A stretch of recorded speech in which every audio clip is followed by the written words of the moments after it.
Hey, everybody, how's everybody doing today? I hope everybody can see and hear me all right. I don't know, if I don't do something every day, I forget how to do things. And I know I stream every week and I streamed like 100 times last year, but every time I get on, it's like doing everything over again almost. But give me a second here. I need to find my chat window and everything. And oh, so hey, Marco, how are you? I got your email, Marco, but uh, yeah, it's not something I've ever tested for. Marco was asking me about, excuse me, he's asked me about when you use ISO low, and I guess this is on the M1 Mark III, even though other models have this, it was affecting the shadow recovery detail when you had it set to like, because you can set ISO low to uh, detail priority or something else. I can't. It's not something I use, or pay attention to personally. So I've never tested for that, but I will. I'll look into it. I just haven't had a chance since I got your email the other day, but I did get it. Oh, hey Arthur, how are you? Good to see you. Hopefully you got my email, or you did. I got your address and everything, so I'll send that out this week, and we'll talk about that. I'll try and work. I'm trying to remember exactly everything about those watches, but and let's see. J Train, hi. Marco's here. Uh, yeah, I saw that in your email about it affecting ISO low. Let me get my other chat window here. But yeah, this is when you put your camera in ISO low and there's a detail setting. Um, it affects ISO up to 800. So I mean, it wouldn't be hard to test for, right? I just have to go into kind of a dark room and take pictures and see what happens, and then pixel peep it. Um, but yeah, I don't know. It's like I said, it's not something I worry about when I have shadows in my images, and this is something I need to fix actually in my overall photography. But I tend to underexpose a bit so that the details go completely black. I mean, the shadows just get crushed completely to black, and then I make sure the highlights of midtones are where they need to be by either pushing the midtones or the highlights. And shadows I just push back. So I end up with very punchy images. But I looked at all the images that I put on Instagram and the images that I took over the last week, 10 or so photo walks, and they're just slightly underexposed for my taste. And I went out this morning with the photo club trying to compensate for that a little bit and not underexpose my images. And uh, but I was using a stupid lens, so it was, I don't know. It just takes time and practice, right, and experience with the cameras to kind of get a feel for how they're going to perform with different lenses and different lighting conditions. So over the next few photo walks, I'm going to be uh, doing slightly brighter images, and than I have been, and see if I like them any better. I mean, they get enough likes and stuff on Instagram and stuff, but you know how it is. You're your own worst critic, right? When you look at your images. So I feel like they were just slightly underexposed, and I've been posting a lot of stuff straight out of camera. I mean, it would be so easy to fix that in post processing, the slight underexposed parts, but like I said, I'm trying to do the best I can in camera, and then I can feel comfortable maybe post processing at that point. Um, because the post processing an almost already perfect image is a lot easier. Perfect in the sense that's what I was trying to achieve, and I'm just not quite that happy because I've done more photo walks in the last 2 weeks than I have all of last year and this year up until the last 2 weeks. And getting out there and just shooting hundreds of pictures again, I don't know how many total. I did 100 to 200 pictures per photo walk So 10 of those. So gosh, maybe over 1,000 images I've taken. But yeah, it was not. I'm not quite happy where I am. I just been underexposing a bit. So anyhow, let's see. David Crooks is here. Hey, David and Jeff Painter, good to see you.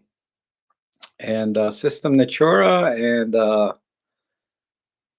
Marco Plato, good to see you.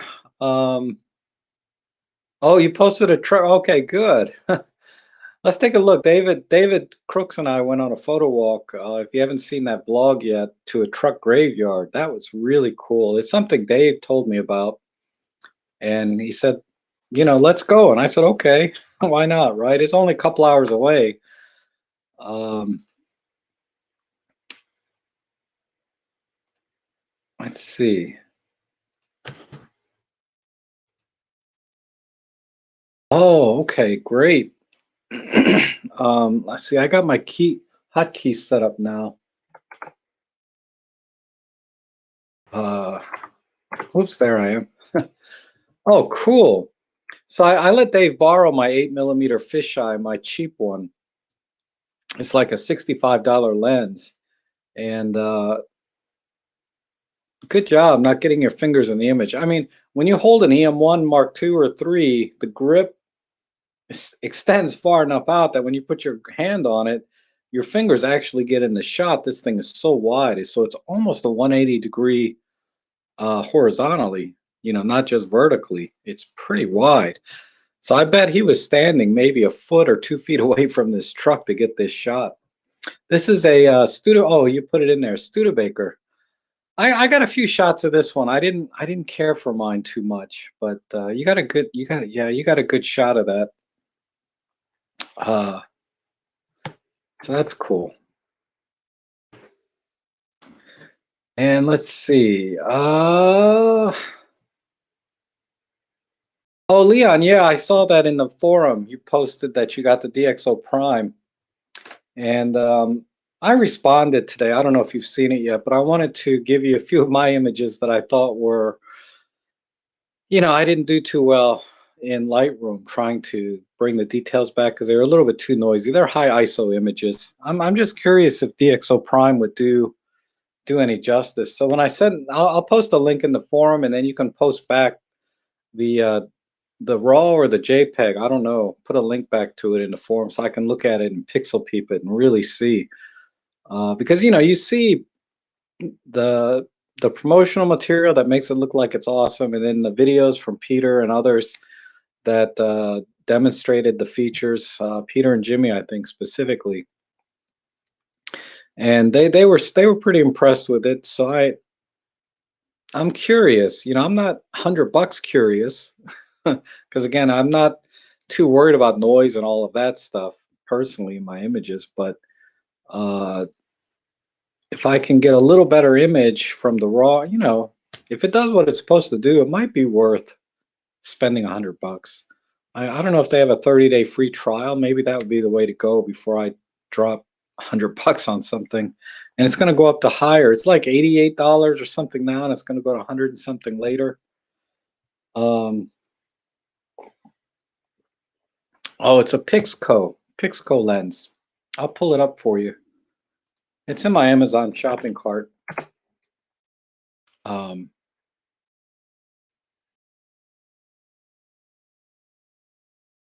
Let me go to my orders.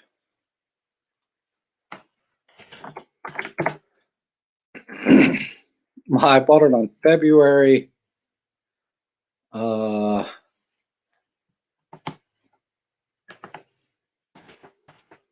February.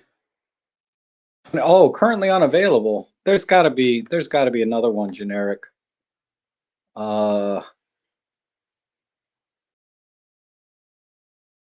wow, hold on. I don't see any other.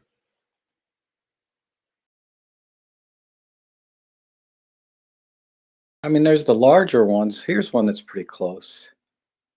Now that's a 12. Oh man.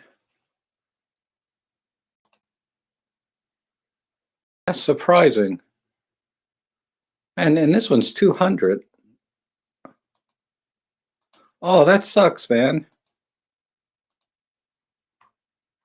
What if we just do 8 millimeter fisheye?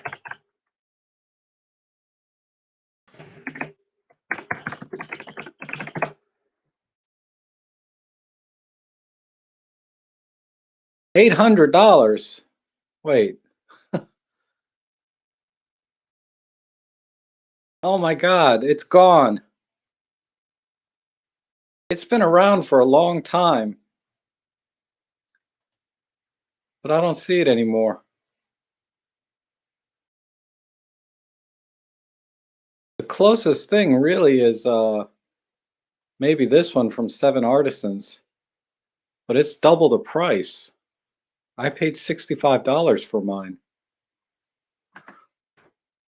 Uh, Sorry about that, Dave.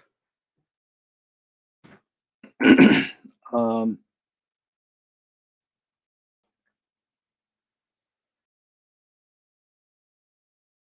Thomas says his dad bought a Studebaker. Wow, back in the 40s. Yeah. And Corna, how are you? I'm doing well, thanks. And let's see. Doing the Fort Lauderdale Air Show. Oh, cool.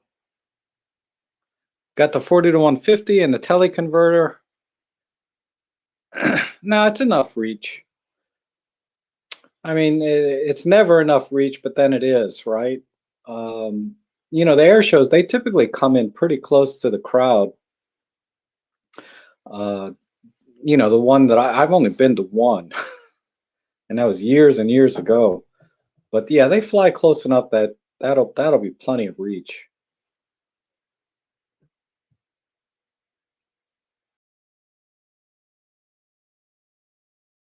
And Serge is here. How are you, Serge? Oh, rye spray 7.8. Let's look for that. Rice spray, however that's pronounced. Okay. Yeah, this is a good one. It's pretty much the same thing. Here's a link to it. Um, yeah, this one here, $100. It's got a it's got a 3-star rating. Why? Probably because it's manual focus. What's the worst review here? It's in Spanish. I can't read it. But yeah, that looks pretty good. Very similar to the 8 millimeter fisheye. I mean, fisheye lenses generally, you want to you just want to sprinkle your portfolio a little bit with some fisheye, maybe a little bit with some HDR. But yeah, when you see too many at the same time, it gets kind of like gimmicky, right? But just once in a while, have one in there. It's kind of neat. Um, yeah, that's not the link for that lens. Hold on.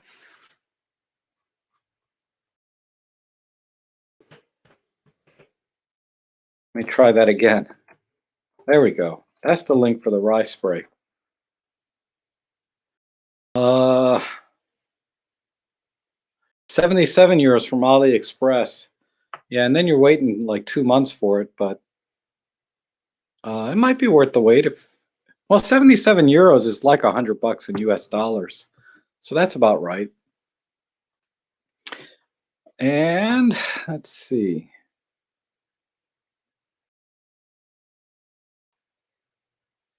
Uh,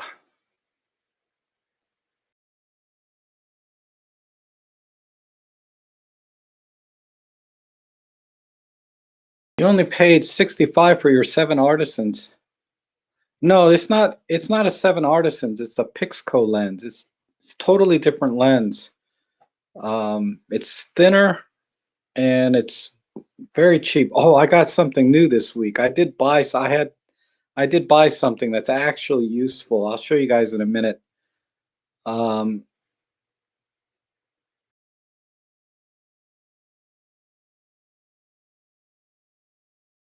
and there's some advice for Marcia there.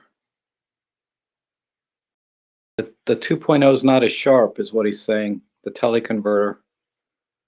Uh, Dang it! I thought I saw. Let me go to my other chat window. This one's too hard to read. Oh, hey Randy, how are you? You're replacing a video card in your laptop. I didn't know you could do that unless you got one of those third-party monster laptops that do have interchangeable parts. They're basically desktops, screwed together in this small place. Okay, I think it's John McCormick had a question about his function two. Um, Let me see if I can put this up. Oh, Jeff says, great to see you out on all your walks. Thank you. Yeah, it's good to get out.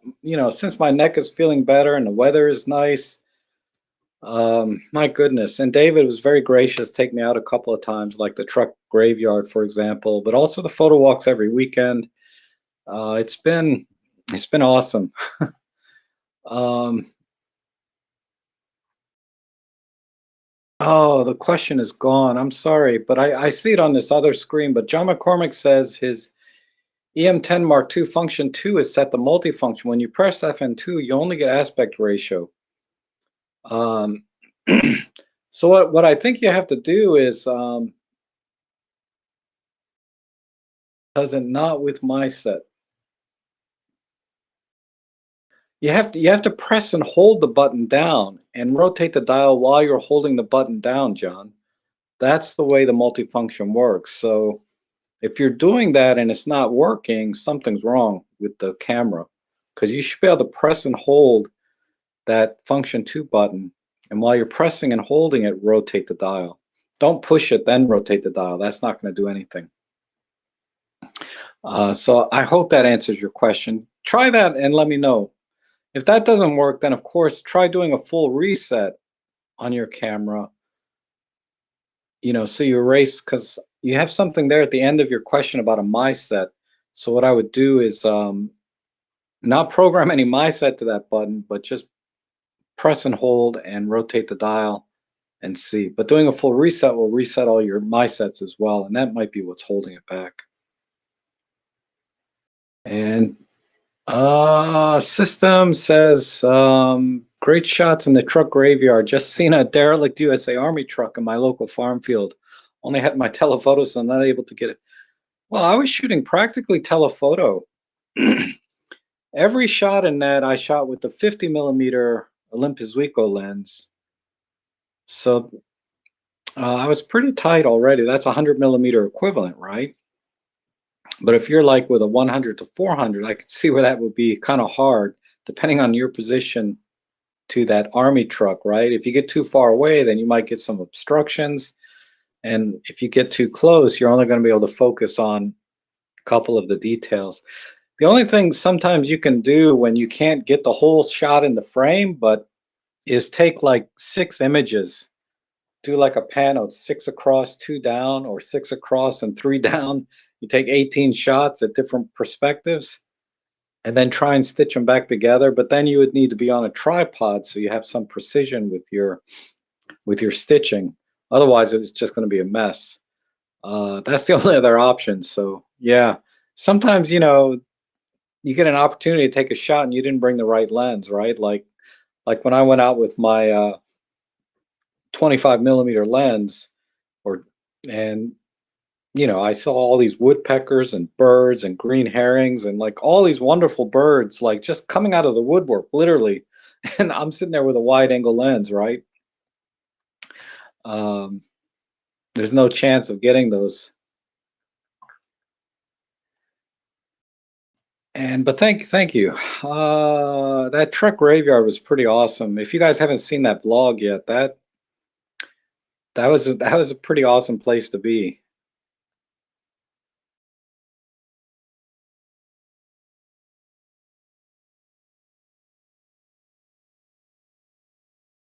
I had breakfast with David and another club member this morning.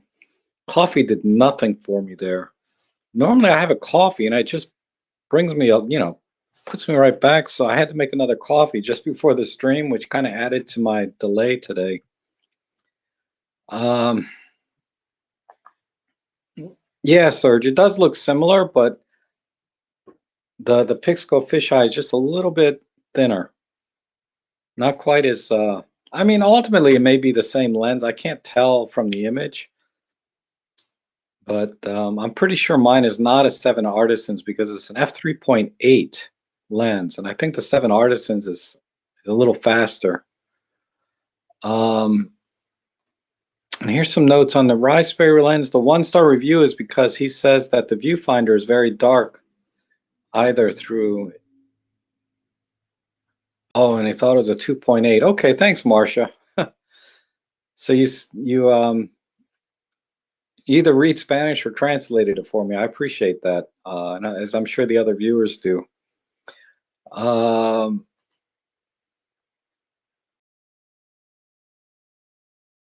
and Randy, I felt like there was we were gonna have some correspondence about something, and I can't remember now.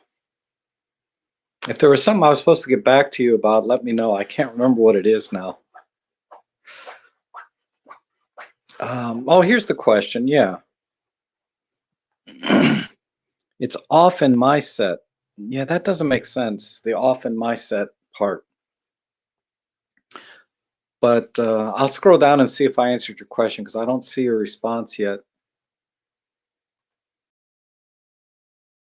And J Train says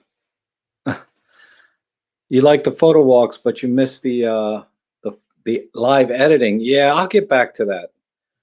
I'll get back to that. I have to see what my schedule is this week because the photo walks are very weather dependent, right? So if the weather's nice, I start thinking about doing the photo walk rather than staying in and doing a live stream. The weather's nice today, actually. I almost just was not going to do a live stream, but I said, I got to commit one day, rain or shine, to a live stream every week, right? Because I really enjoy them, and if I don't do one, I'm going to feel really bad. Like I just feel like, oh, I let everybody down, and I just I want to connect and just stay in touch. Because if I don't stay in touch at least once a week, uh, I just feel like I would just miss everybody.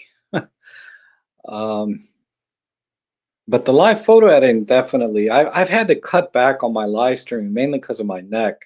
I don't want to get back in a position where that thing starts hurting again. My God, that was really painful. So um, that's why I cut back. Because, you guys know I used to do streams 6, 7 times a week for hours and hours. And I think that led to my problem with my neck. So I don't want to go back to that. But I'll try and squeeze in a live editing stream this week. Normally I do them on Tuesdays.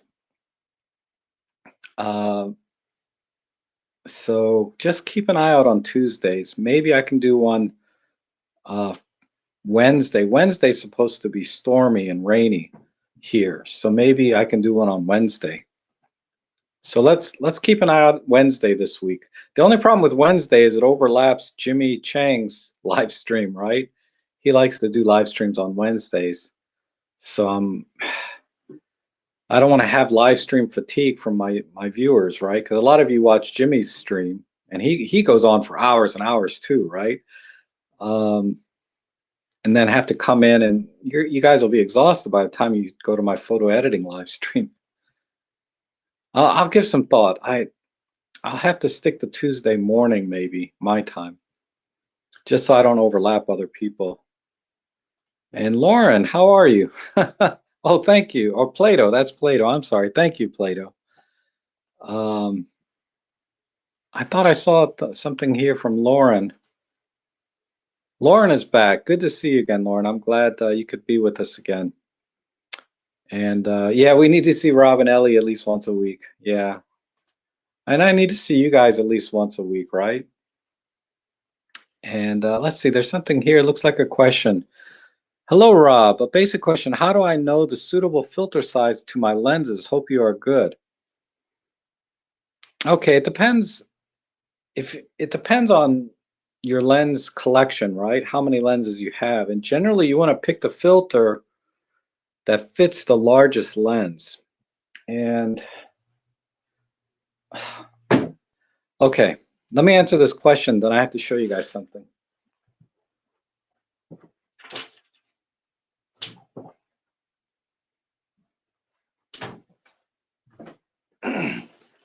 But the lens will have the ring size usually printed on the lens somewhere. So this is my 17 millimeter, and let me switch over to my. Oh, it's too bright, but is it going to focus? See right there, right here. It says I'm all backwards. It says 46 millimeters, right? Right here. Get a little closer. Right there. 46 millimeters. And so you would want to buy a 46 millimeter filter to fit this lens exactly. However, if you have another lens like this is the 40 to 150. Okay, this one has a filter of not enough contrast here. Let me get it to focus this way. All right, then this one has a filter size of 58 millimeters, right? So in this situation, what I recommend, right, is you buy a filter for the 58 millimeter ring size that'll fit this lens, the larger one, and then you get a step ring kit, which is about $15 to $20, that will let you adapt a larger filter to a smaller lens. But make sure you get the filter ring kit that has the right sizes, right? So you want a step ring from 58 down to 46. The other option is to buy two filters, one that fits each lens perfectly, right? That's probably the best way because the filters aren't that expensive, but well, depending on the filter. But that's what I did, and you can see that.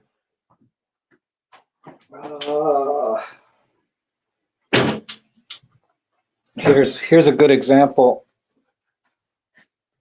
of let me. You have to kind of get something with contrast here. So if I'm fast, I can get it to focus. See, I have all these step rings. See how it says 50, 52 to 55?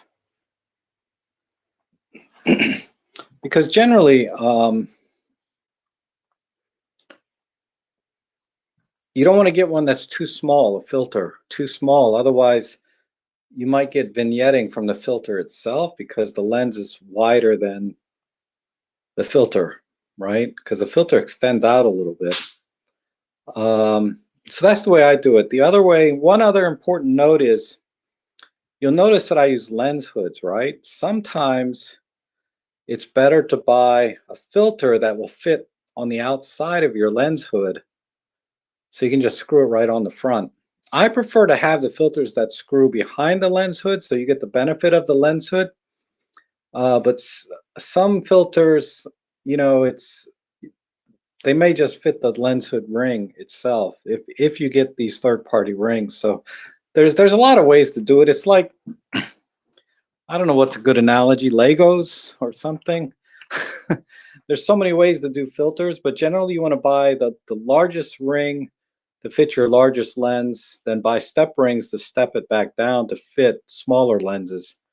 But if there's one lens that you use a lot, I would buy a filter that fits it exactly. rather than going through step rings, because sometimes you can misplace the step rings like I do, and then you can't get the filter to fit the lens that you use the most, right?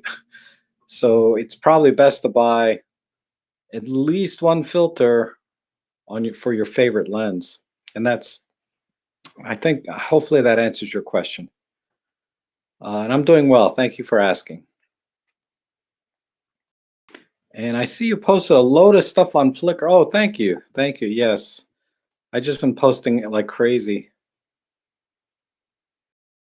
Let's see. And System said one live stream is enough. Your photo walks are great. I always try to get out 2, 3 times a week. Yeah, I mean, I really enjoy the photo walks and vlogging. I tried to do a little bit this morning, which I normally don't try to do vlogging while I'm with the photo club, because photo clubs are not only for the photo walks, but more about socializing. And I was very distracted by the social part, which is not good. I'd rather be socializing with the photo club and not be distracted by my vlogging, right? It should be the other way around. And that's another thing about photo walks I want to talk about. Uh, let me just catch up on some of the streams or chats. Um, Hi Rob, is it really necessary on long exposure and maybe low light to cover the EVF viewfinder for stray light? If you have a optical viewfinder, yes. If you have an electronic EVF, well, that's what EVF stands for, electronic viewfinder. No, not really. Um, I can't imagine anybody that has an issue. You'd have to talk to an astrophotographer where that may be a problem if the EVF is too bright, but it normally shuts off anyway. Well, not really. It stays on during the exposure, but yeah, no, I wouldn't worry about it. It used to be a problem in the actual optical viewfinders because light would travel in through the viewfinder back into the lens area or the mirror box, right, on the mirrored cameras. And that could potentially affect the exposure over long periods of time. So the old optical viewfinders used to have, some of them used to have a little switch to close it automatically. But I wouldn't worry about it on an electronic one.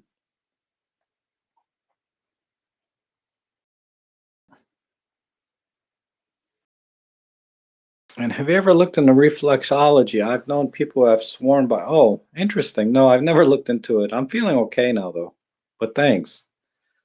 My mom tried to get me to do acupuncture, and I'm like, that looks painful. I'm in pain. I don't want more pain. Let me just scroll up and see if there's anything else.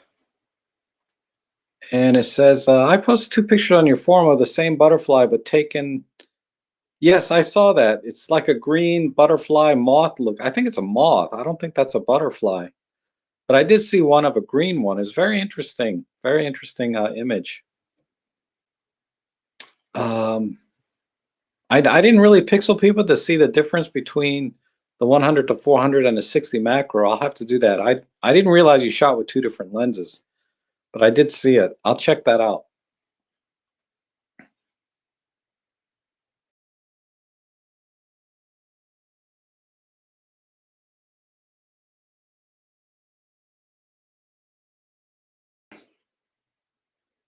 Yes, Tony, I will.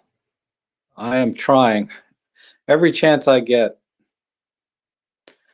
And it says, hey, Rob, I've used your vid on shooting the moon from a few years ago, the pink supermoon with my 4150, and it worked well. Glad you, oh, good. I'm glad. Yeah, it's very simple, right? Just point and shoot. I mean, you see all these tutorials on moon photography, and ultimately they're not very hard, but they make it seem like you have to do something special to shoot the moon, and you really don't. Uh, you can get very uh, complicated about it by focus stacking and then Ben Chappelle has something with taking a video clip of it and using some software to stack thousands of images together. I mean, there's there's so many more complicated ways to do it, but if you just want to go out and get a shot, and really a pink moon, especially when it's very low in the horizon, those efforts of doing multiple exposures and stacking are all wasted, right? Because the moon is so low in the horizon, it's going to be blurry, even if you can get a sharp, tack sharp focus on it. It's not going to be sharp. The only time you can get a really sharp image of the moon, or the best sharp image, is when it's straight up in the sky, right above you, and you're pointing your camera vertically up towards the moon. Then it's worth focus stacking and doing all the other processing that is possible with astrophotography in general.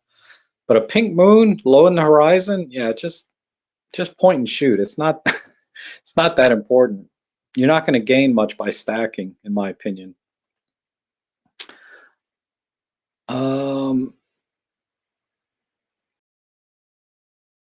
Okay, so it says I reset my set, still press FN2 and hold, and turning dials does nothing whether my set is on or off. Okay, dang it, my cameras are not set up right to my one HDMI cable burned out for whatever reason. Not burned out, but it stopped working. Ooh, Ellie's here. I almost ran over her. I'm sorry, Ellie. How are you, baby? Yes, you're a good girl. Let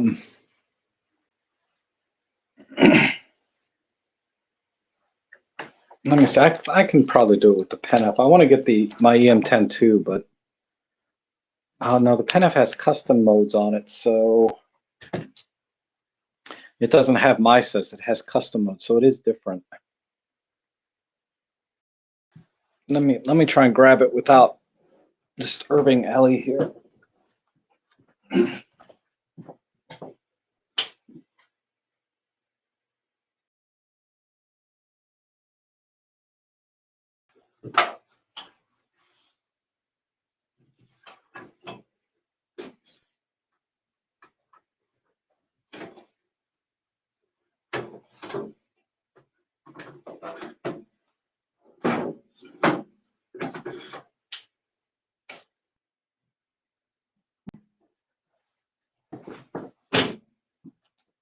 Okay. And a battery.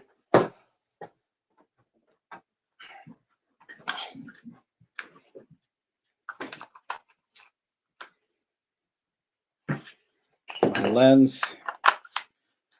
All right. Here's my EM1 Mark II or EM10 Mark II. And I'm going to do a full reset.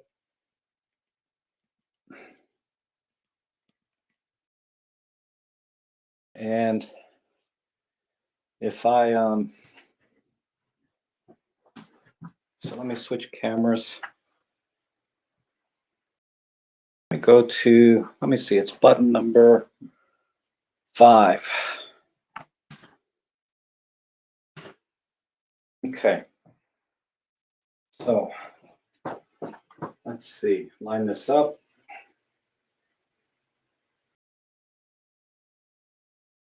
So if I press and hold this button and rotate the rear dial, you're telling me that that's not coming up.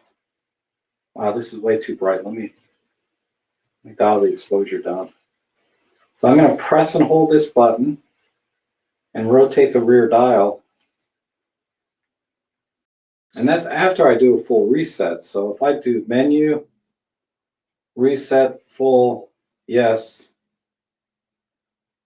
Okay, and then press and hold the function 2 button and rotate the rear dial, I can change the mode.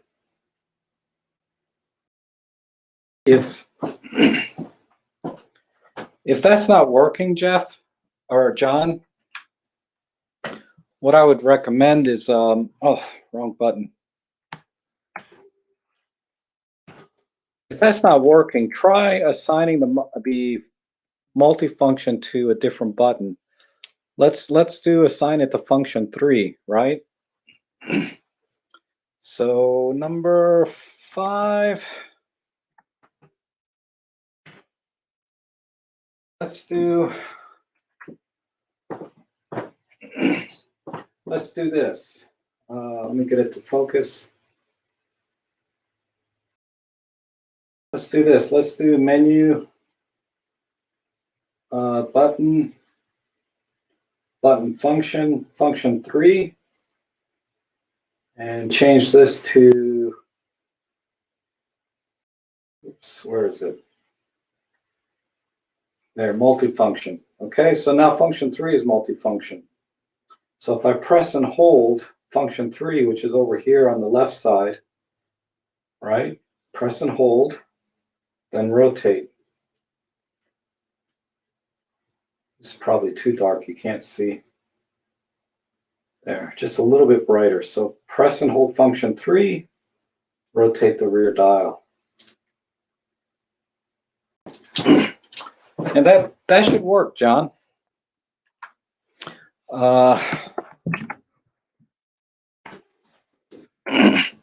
That's got to work if you have an EM10 Mark II, right?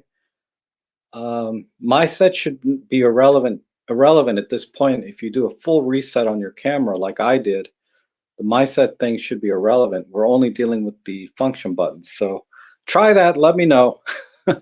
Hopefully that'll work. If that doesn't work either, then something's wrong with your camera.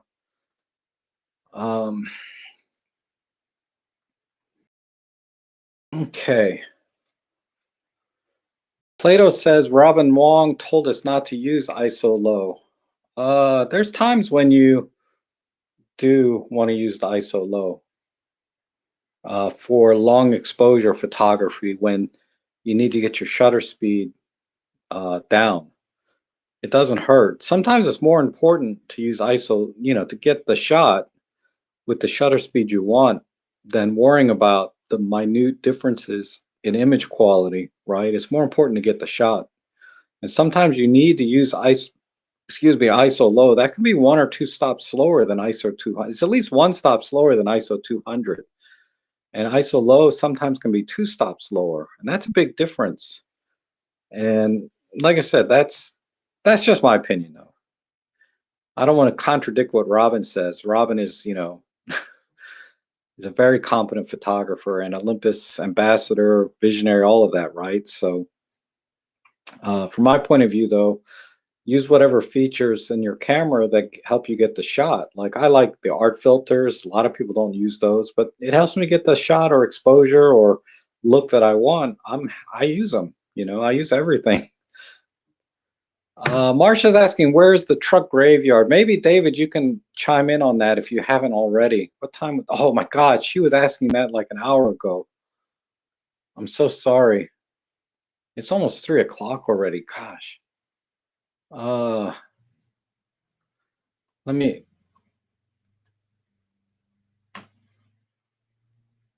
just, I'm sorry if I missed your question. You're gonna have to ask it again because this chat window just does not keep the older chats.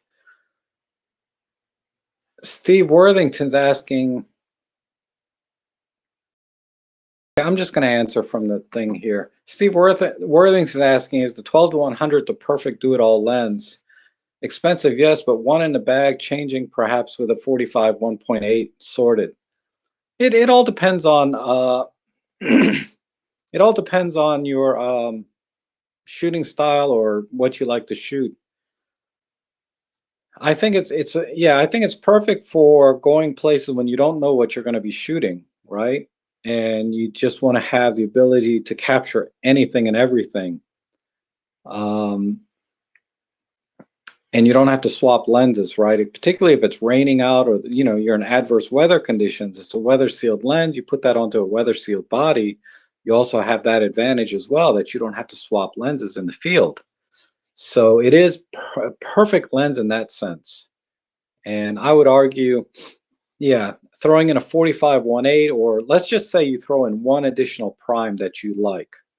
It doesn't have to be the 45. It can be a 25 17, whatever. You throw in one additional prime because you want to capture low light. I mean, that's perfectly as good a setup as any, honestly. For me, I'm content with the 14 to 150 do-it-all lens, weather sealed. And yeah, it's a stop slower, right? It goes to f5.6, but that's only one stop. I'll just crank my ISO up one stop. Now, you can argue that the 14 to 150 is not nearly as sharp as the 12 to 100, right? And it's not as wide, but it has a little more reach on the long end, which, is kind of negated by the fact that the 12 to 100 is sharper, so you can crop into 150 millimeter equivalent. So you also have to think about size and weight. I mean, I think that's a 700-gram lens. I mean, it's almost a pound, right? So uh, for me, I wouldn't. I I do not own that lens mainly because of the size and weight, despite its excellent optics and dual IBIS capability. You can synchronize the IBIS in. I mean, it's a fantastic lens. It's just not a lens for me because of the size and weight. But on an EM1 Mark II or Mark III that has a decent grip, there's a nice balance when you hold it on an EM1 Mark II or 3. And I think for that camera, it's perfectly fine. But I typically shoot with my Pen F, and I just don't like, I don't want a lens on here that weighs more than the camera. That's all. So it's just personal choice. It's expensive, but it is a excellent lens. I've never heard anybody say anything bad about that lens ever. I've never heard anybody say anything neutral about that lens. That lens, only thing I've ever heard about that lens has been it's excellent. So it's well worth the money if that type of shooting style fits your shoot, what you like to shoot, etc. Okay, and John McCormick says the multifunction worked on FN3. All right, good. So something's wrong with your function 2 button. Assign it to something else and see if it works. Maybe it'll work with a single function and not multifunction. But that's something's wrong with your camera. It should work anywhere you assign it. I guess no one shoots film anymore including me. I shoot film. Heck, I took my Trip 35 out today. Um,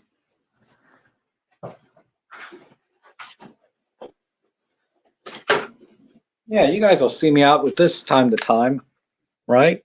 Little Trip 35. I got a Pen F. I got a bunch of film cameras, but I just like Olympus because I'm an Olympus fanboy.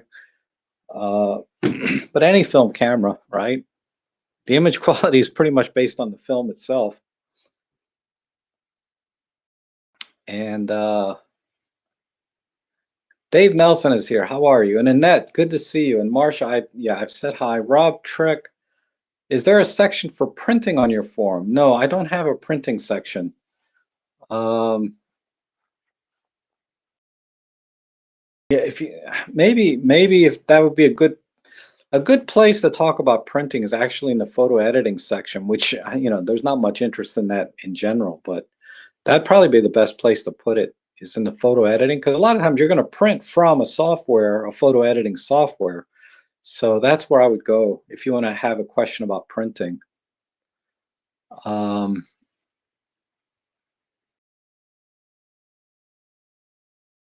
and Dave Nelson is asking, when are notifications coming out for upcoming streams? Well, I'm always going to try and stream on Sundays at 2 p.m. my time, like whatever time I started this one.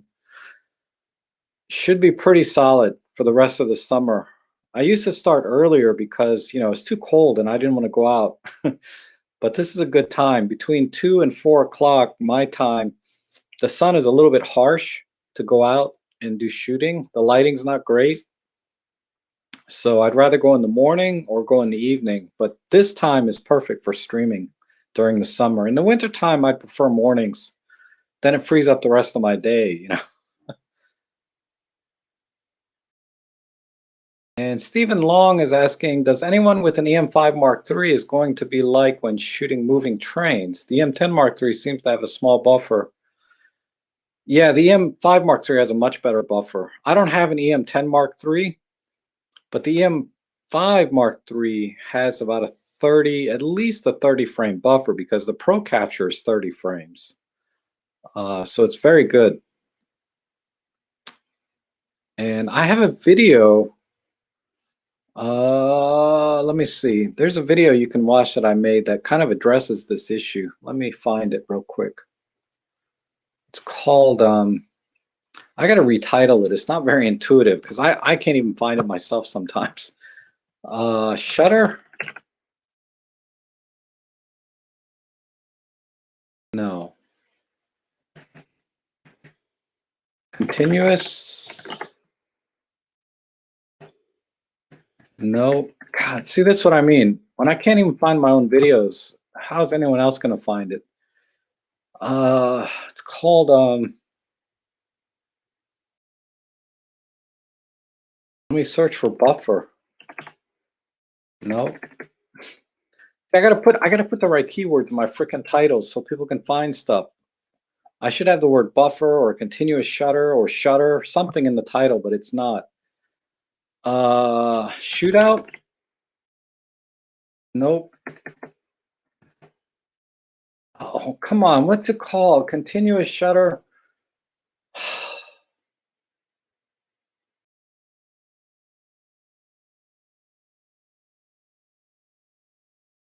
Buffer. EM1-123. No. 2. No. Oh, come on. I can't find it. I'm an idiot. I'll just scroll down. Let me see if I can find it just by looking at the thumbnails. I remember what the thumbnail looked like.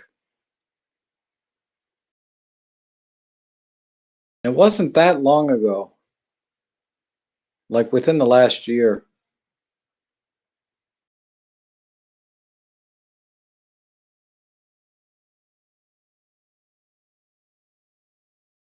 Okay, almost there. It's got to be here on this page. Custom mode, super control, external power, tutorial, monochrome. My God, I got so many freaking videos. One more time, one more page.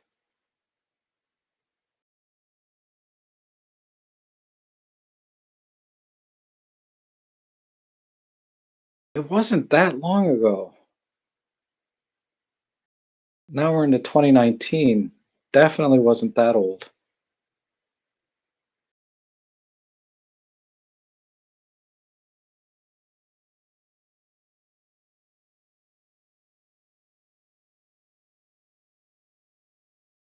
What's that? No.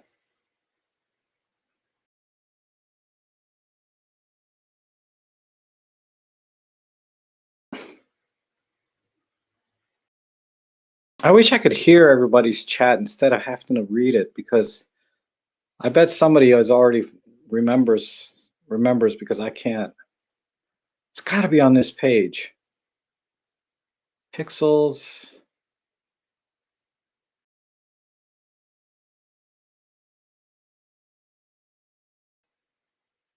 It's got to be this page. How to still custom pizza. Easy. Breaking. Made easy. Shooting. Key differences.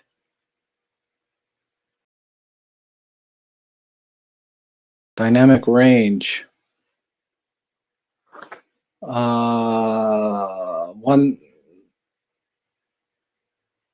camera settings, Canon.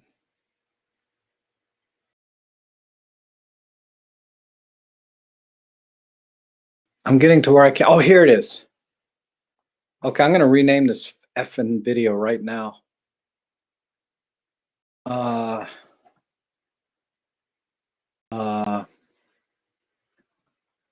What buffering, right? Continuous. I'm going to put all the keywords in it. Continuous shutter buffer.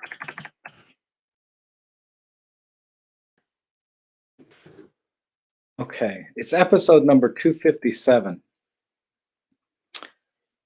And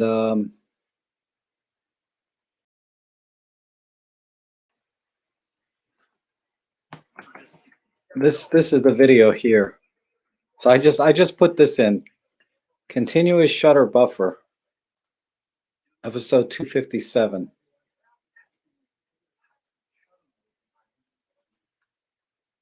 So what did I compare? I compared all the OMDs I had at the time, and this video was published. Can't remember. Watch that video. I think that'll answer your question, though.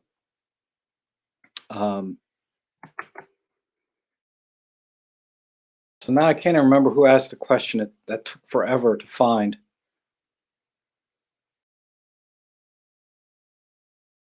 And John McCormick asked, what are the default histogram settings on the M10 II? It's 255 and 0. But that's strictly for, when you change the histogram settings in the camera, that really is only reflected in the live view. It doesn't affect the image quality or make any changes to the raw image or the JPEG at all. It's strictly for informational purposes for clipping highlights and shadows, but nothing else. So just, I set it, when I think about it, I set it to 245 and 10, but the default setting is 255 and 0, the maximum range. And you're welcome. Guzman, I answered your question. Good. Okay, I can't remember what you asked now. My short-term memory is horrible.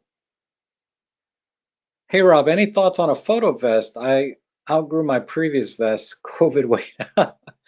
Yeah, this is a vest I got from David Crooks. It's basically a fishing vest. The pocket sizes are a little thin, but what you want to do is when you buy a fishing vest, these are like $15, $20. You want to make sure it has some expandability. These pockets are very flush and don't expand out. So it's hard to stuff a lens in here. And the pockets down here are very thin. There's not a lot of expandability. My other fishing vest has deeper pockets or thicker pockets, so they expand out. That's the only advice I can give. The other thing is on the back, you'll notice that this one is fully cloth, right? When it gets hot in the summer, my other fishing vest has a net backing, right? So it's cooler. So try to get as lightweight and with as much net as possible in the back, rather than a solid. It's still not quite that hot yet, so this jacket's fine. But when it gets hotter, I prefer having a netted back. That's the only advice I can give. And get lighter colors if you can for heat, because lighter colors will stay cooler, right?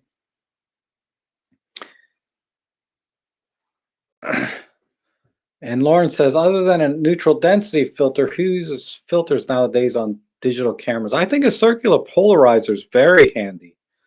I've kind of gotten back to using circular polarizers, Lauren, because it does cut the reflections down and gives you better contrast, and punchier colors in some cases. But that's and it cuts through haze a little. Circular polarizer filter is very good, and then neutral density filters. But yeah, everything else, UV filters, soft filters, starlight filter. Well, starlight filter might be fun, but there's a lot of other filters that I really don't see a need for, other than you just want to have some fun, right? And do it the old-fashioned way. So I don't think there's any technical need for other types of filters, but circular polarizer and neutral density, definitely. Those two still have a very, I think, important place in photography. And, I used to not like circular polarizers on my Nikon because my Nikon didn't have IBIS. And you put on a circular polarizer, you're cutting one or two stops of light and that used to drag my shutter speed down.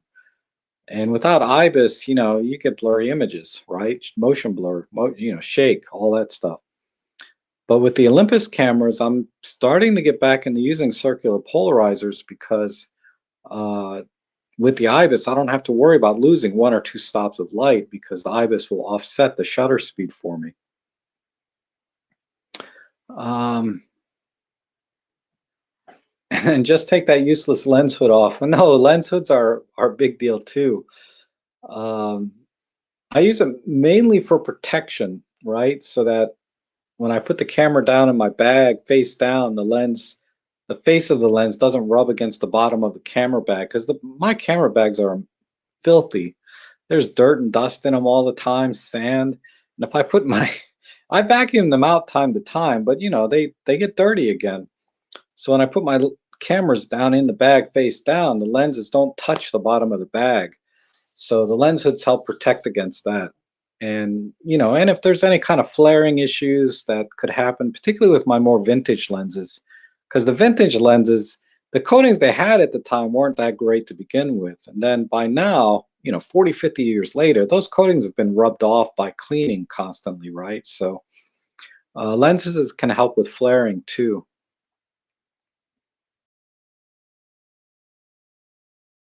And Stephen Long also says just one live stream is fine. Okay. Yeah, one is enough, really. Acupuncture has its points. That's funny. Uh, Photo walks with the photo club are fun. Hopefully, my club will be going out again when we can meet up with 6 people out. Yeah, that's from System Natura. I know. We're very lucky here that things are really starting to ease up for us. I'm starting to see more people without a mask. So I've been a little bit looser with my mask, but I'm vaccinated now, so I'm okay. I finally got it done. I think about another 2 weeks, I'll be 100%. I'm still not fully baked. I don't know how those virus vaccines work, but I'm not fully baked yet, but I will be soon.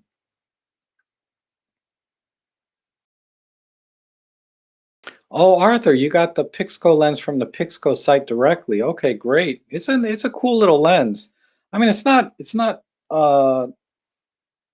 where I don't know where mine is. Okay, I got to show you my new toy too. Let me just make sure I got man, Arthur, you got that lens. That's awesome.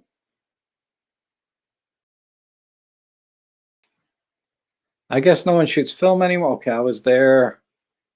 You want a 1000 millimeter f4 prime? That's the Sigma bazooka lens, right? Um, from Dave Nelson. He wants a 1000 millimeter f4. All right. There's a bunch of things here. Rick is here. Oh my goodness. Hi, Rick. Good to see you. Um, that's awesome. I'm very glad to hear your eyesight is okay or better. Um, System Mature says my multi-pocket jacket is several sizes larger than my size allows for all the pockets to be filled. Very useful when flying. So I can put several kilograms extra. That's interesting. I don't fly, so um, I wouldn't know about how do you get through the gate with pockets full of stuff. That's funny. And then Marco says, after watching all of your recent photo walks, you're no longer allowed to say some of your MFT creator friends are better photographers than you. Your eye is phenomenal. All respect to everyone else, but your images are every bit as good, if not better. Wow, thanks very much. Um, I mean, they're okay. I'm not I'm not really happy with my where I'm at in my photography yet. I mean, and I'm not trying to be humble. I mean, honestly, I really don't think they're that great. They're just okay. Like if you look at my picture, you can say, yeah, I know how to get the exposure that I want. I'm a competent photographer. I know some of the rules of composition, but to go out and really capture something epic, you know? Like some of the images I've seen from Peter, even of course all the visionaries, right? Peter, Jimmy, Robin, they have some really epic images. Um, Another one is I don't know. There's just some images that I'm just my jaw dropping, gorgeous images that I've seen from all the greats as usual. I can't name any, but there's a lot of great photographers out there as well. Historically speaking, that if I could post an image like that, then I'll be like, I would be a little more gracious in accepting all of these compliments you guys are giving me. But as it stands now, all I can say is, yeah, I know a few rules of composition and I know how to get the exposure I want, but they're not particularly epic images, right? And but I appreciate that, and I try. That's all I can say. Even like what's his name, Jordan and Chris Nichols. The few times Chris Nichols takes a picture in one of his videos, when I guess whatever channel he's on now, I can't remember, DP Review, and when he was on that other camera store channel, I love his images that he takes, you know, and then other photographers that are very good. For example, and I don't mean any disrespect, but somebody like, gosh, I can't remember his name. He's a portrait photographer and he shoots Sony. Um, well, anyway, I can't remember his name. But there's a few really prominent Sony portrait photographers on YouTube, and I look at their images, and they are technically excellent, right? The lighting is amazing, the colors really pop, and they can take one hell of a portrait, right? But they're very generic to me. When I look at a portrait picture when they take them, um, I'm not impressed to the point that I say this is an epic image that's going to stand the test of time. And in their defense, they're not trying to do that. They're trying to get an excellent portrait, right? They're trying to get a picture of a person that it looks 10 times better than they do in real life. And to that extent, they have achieved that, right? Because I guarantee if you saw these models in the street, you'd be like, and then look at this picture, you're like, you wouldn't recognize them, right? As the same person. Uh, so I don't even know why I brought that up because it doesn't even apply to what I'm talking about. I'm talking more about fine art type photography, not portrait photography, corporate photography, real estate. There's certain types of photography that are very technical in nature that are not trying to be artistic, right? And that's kind of the image. That's kind of where I'd like to go personally in my photo journey, is to be more artistic, have more fine art type photography, so that when I take a picture, people look at that and say, man, that is epic. Like when I watch all these woodland photography, God, it was so funny. And I watched so many videos now between Thomas Heaton, Simon Baxter, Simon Booth, and I know there's others that that pop up in my, you know, you might want to watch this kind of thing. And time to time, they'll have an image that's epic, but they're in a location that is epic. I mean, in the UK, you got awesome woodlands, you got castles, you got freaking mountainous landscapes, and I mean, it's just gorgeous. I don't know. I mean, I know they probably drive or hike for hours or drive for hours to get wherever they're going, but at the same time, when you watch all these videos back to back, I feel like they're just tipping out their front door and getting a shot and going back and editing, and they got this epic image. When you watch the videos, uh, I just feel like there's certain parts in the UK or in different parts of the world, you just tip out the front door and you got this beautiful landscape right there.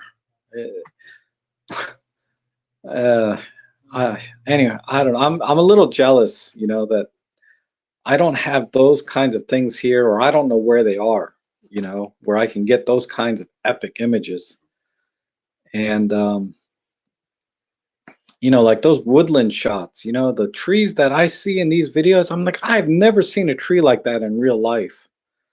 And maybe because I don't travel, that's why I don't see them. But why can't I just go, you know, down to a few local parks here and find a tree like that? It's just maybe I'm not seeing it and they're there, but I don't see anyway. I'm just ranting about nothing. I'll stop.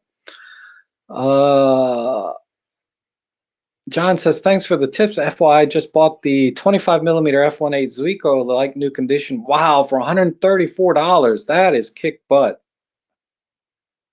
That's a kick butt price.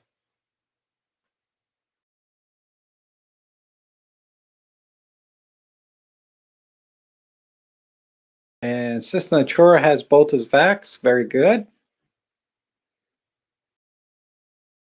And let's see.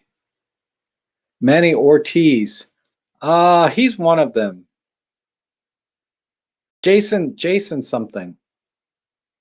Yeah. Manny and Jason, they both pretty much shoot the same.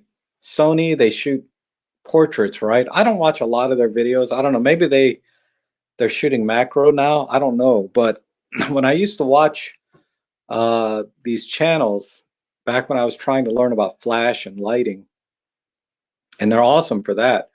I um, I was impressed with the technical skill and the ability, but it was not the direction I wanted to go. It helped me with my technical skill, but I'm more of I'd like to really move into fine art, artsy fartsy type stuff, that I get more satisfaction from. What they do is more like work, right? You're doing portraits. It's like work. Like when I do real estate photography. And then Errol says, I guess nobody wants my free stuff. I thought somebody got something for free. I'll post them on the M43 forum. I like to give this forum the first chance while I can. Cleaning house. Okay, so Errol I can't find it on my screen. Well, here's one. I have a couple of Mikey lenses and hoods and junk. Just reach out to Errol if you want to get some free stuff. Knock yourself out. Errol's giving stuff away. I don't know what his terms are. Maybe pay for shipping or something, but whatever it is, it's free. It's free stuff otherwise. So thanks Errol for sharing that here with everyone. You're a good guy. Let's see. And Lauren says, Rob, those are excellent images as viewed and not something which is uniquely crafted. An artist with camera can take an image of little and make a lot. Oh, thank you, Lauren. That means a lot. Lauren is an extremely competent photographer and does straight out of camera JPEGs a lot of times, or just shoots JPEG and maybe some minor editing. So that's a very big compliment coming from you, Lauren. I appreciate that. And thank you, Arthur. Oh my God, thank you so much. I appreciate that. Um, that is awesome. And let's see. It's called Old Age. Bill Humphrey. Yes. Oh my God, it's 3:30 already. Jason Lanier. Yeah, that's the guy. Jason Lanier. Like I said, no disrespect. It's just not the photography that I get into. Technically, he's very good with lighting and flash and exposure, and I learned a lot from his videos. But it got me thinking about lighting and using flash, just like Manny Ortiz. But I haven't watched their videos in a couple of years, probably because it's not the kind of photography I'm into. That's all. Um, it says we're lucky here in the UK. The country is so small we don't have to go far to find great things. Yeah. Oh, hi Ann. How are you? Yeah, I knew it. I knew it. Man, I have to drive like 45 minutes just to get a picture of a flower. I mean, time to time there's flowers in my own yard, but yeah, it's just crazy. Um, And Steve says, "Hey Rob, you're right. In the UK, you got to travel for good scenery. Mind, I'm in scrapyard after your vlog in the truck graveyard, so no one does that." Yeah, I remember you were mentioning that in one of the comments on the video. So I'll be excited to see your images. Share them in my forum or leave a link in the forum to wherever your Instagram is. Um, and if I'm already following you, I'm sorry. I don't remember that I do. I follow like 200 or 300 people now, I guess, and it's overwhelming. With my dying brain and eyes, I just can't remember everybody I follow. And Terry Nunes here. Hi, Rob. I'm thinking of the 75 F18, seeing your video about any further thoughts, as it's a bit pricey new. Yeah, you need to get it for under 600 bucks, then it's worth it.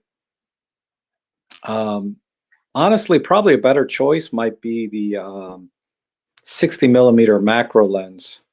It's almost as long as the 75 and is a lot more versatile, right? It's not so tight at 75 that you can use it for other things. And it's about half the price. You can get them used for like in good mint condition for like 300 bucks, and brand new they go on sale for 399 all the time. And if I didn't have a 75 millimeter already, if I had to do it over again, I'd probably get the 60. But because I have the 75, I don't want to spend money to get a 60. It just seems kind of redundant. So I'd probably recommend the 60 f2.8, and that'll give you plenty of depth of field, close up, and like everything Micro Four Thirds, you have to kind of get closer to your subjects to get better depth of field, right, or shallower. Not that you need it that often, but it comes in handy when you're doing close-up photography. So f2.8 is fine, and it lets plenty of light in. I mean, it's a stop and a third slower, but when you're shooting with a lens like that long, usually you're very intent and have a purpose. It's not like a 17 or 25 where having a fast lens can make a big difference because you're using that focal length all the time. A 75 or a 60, you're usually a little bit more intentional with your photography, and you'll be conscious of the f2.8 or the f1.8. It's not that much difference, one stop, when you're very intentional about your photography. So that would be my advice is if the 75 is a little pricey, the 60 is equally as good in my opinion. The 75, I'd only buy it if you absolutely know you need something like that. And then, it'll make sense. But I bought it because I just have gas. I bought it and for a couple of years never used it. And then people kept ragging on me. You got to use that lens, right? Like Robin and a lot of the viewers here, use the lens, use the lens. So I'm like, all right. I'm glad I did. It really forced me to think about my compositions. And I need to talk about that. I haven't even gotten, it's almost 3:30 and I haven't even talked about my photo walks yet. Um,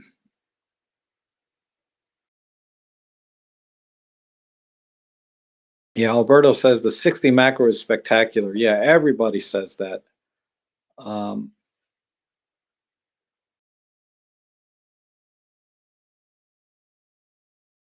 Serge says for landscapes, I definitely want to go to Lake District and Snowdonia. I have no idea where those are. Must be a UK thing, or I didn't think you were in the UK though, Serge. I thought you were. No, I'm thinking of someone else. Anyway, Bill Humphrey says I want to go to the Grand Canyon, but it's a long flight and a rental car and a long drive. I don't really have anything near me that will make it. Yeah, I know how you feel, man. I mean, either I can't find them and they're right in front of me. Sometimes these things are right in front of me and I don't even see it, right? But I don't know. I feel like it'd be interesting, right? Is if somebody could drop like one of the Simons or Thomas here in the US in a place they've never been to before. And this is what I wanted to talk about. And then at the same time, like me and Thomas Heaton are one of the Simons swap houses for a week, right?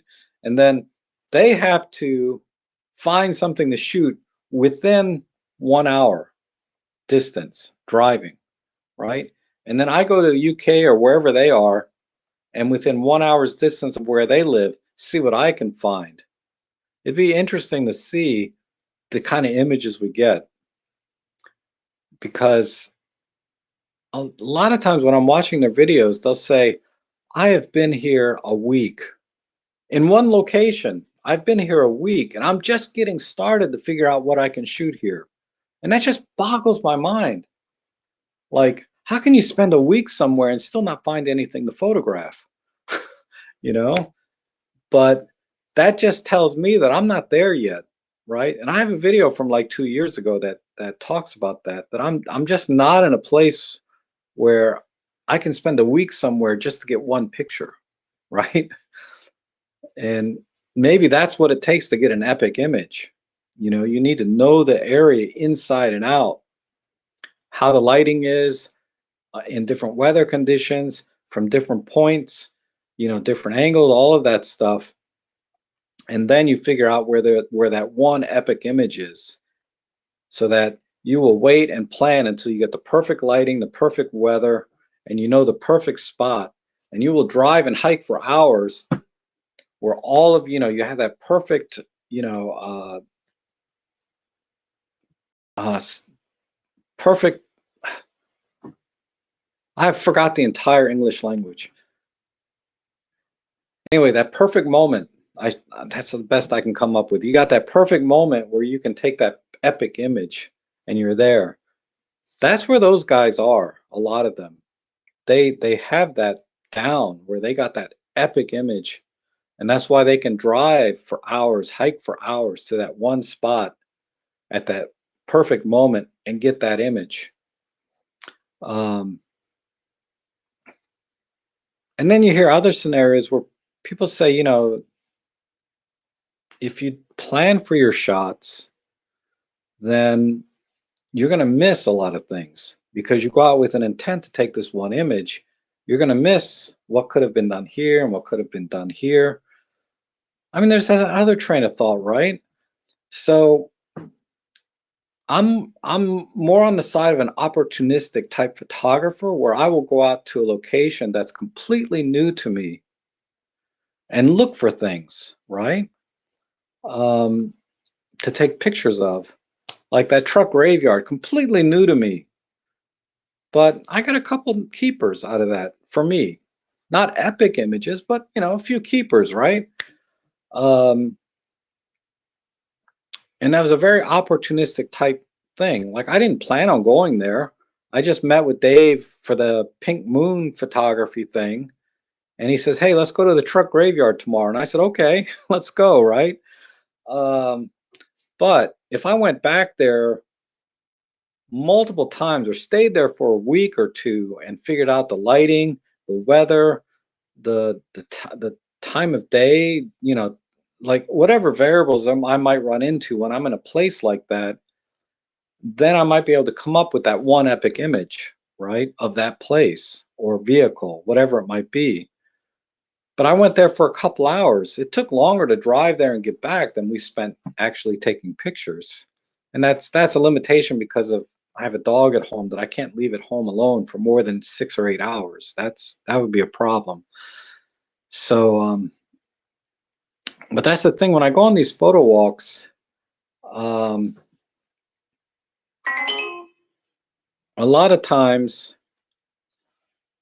I'm going to a place that I've been to many times, right? I don't always vlog them, but whether I vlog or not is irrelevant to what the message I'm trying to give you is that I've been going to these places on and off for years. A lot of places here, Lake Akatink, Burke Lake, uh, Mason Neck, just to name a few, right? Lee Sylvania State Park. I'm going to start going to the local botanical gardens more often. Those are kind of new to me, but that's what this is my point. Is when I go to these places that I've been going to on and off for years, a lot of times when I'm walking, my mind is very distracted about the previous times I've been there because it's usually when I'm walking with my dog. And I have memories of my previous dogs that I used to walk with and play there. And it's making me tear up a little bit thinking about it. My all the pets that I've had that I've gone to these parks. And photography is secondary when I'm out in those parks. Um, so I'm not focused on photography so much as I am with the memories that I have associated with being at that particular place. And what I like about joining the photo club is David Crooks has taken me to many places I've never been to before. And when I go there, like the truck yard graveyard and the botanical gardens and um, the Maryland side of Great Falls National Park, never been there. A lot of places, those just off the top of my head, those are a few. The Pink Moon I did the other day. These are things I've never done before in my life. So when I went there, I can focus on the photography. I don't have all of this memories about this place. I mean, some people can call it baggage. I like to call them nice memories, but um, you don't have, so that's why when I go back to a place over and over again, I may not find that epic image because my mind is not there looking for that epic image. But when I go to these new places like Botanical Gardens, Great Falls of Maryland, Pink Moon, whatever it is, I can focus on the photography and looking for that epic image. And that's something I realized only recently, right? Because I couldn't understand why I kept going back to these parks. And my intent is to take pictures, right? And maybe vlog if I get a chance. I can't always vlog when I have my dog with me. That they're very distracting having your pets with you sometimes. But I can't understand why I can't get any better images. I take the same images over and over again, maybe different spots in the park. It's not the exact same image. It's like, you know, leaves or grass or tree trunks or fungus or the pond reflections. I mean, there's your stereotypical type images that I take every time when I go out, but I'm never coming back with an image that I felt like was epic. And I think it's because when I go there, ultimately my brain is with those memories that I had from previous times I've been there and not on the photography. So my hope is that going to new places that I've never taken a significant other, right? A person or a pet, going to these places, maybe my mind will be a little bit more free or focused on photography and not the past. Like Simon Baxter, right? He's always out there with his dog, and he still takes great images. But I'm curious what his experience is, if he's thought about that. Like when he goes, is his brain distracted subconsciously with past memories of being there with maybe other animals, if he's ever had any before, versus going to a completely new place without his dog. Because I can't imagine him going to a location without his dog. Because all his videos he posts is with his dog. But so that's what I wanted to talk about the photo walk. Some sort of, it's not an epiphany, okay? It's not that epic, to use the pun intended. It's not that epic, but uh, I did notice that I'm thinking maybe that's why my photography is not getting better in these very common locations that I go to over and over again. Because there's that scenario that people say you need to go back to a location, over and over again until you find that perfect moment to get a shot in that perfect spot. But for me, it has to be in a place that I don't go with my dog. Like I would never take my dog to a botanical garden. I would never take my dog, well, I do take my dog to the waterfall sometimes, but things like that, right? Like when I go camping, I always have my dog with me. And I got many pictures of me and my dog together, previous dogs. Ellie and I have yet to go camping yet because she'll get us both killed if I take her camping. But anyhow, that's my message for today, or not message, but my story for the day. Uh, okay, let me catch up on the chat again. Yeah, system of choice is wildlife. I can never be sure what will turn up. That's true. Um,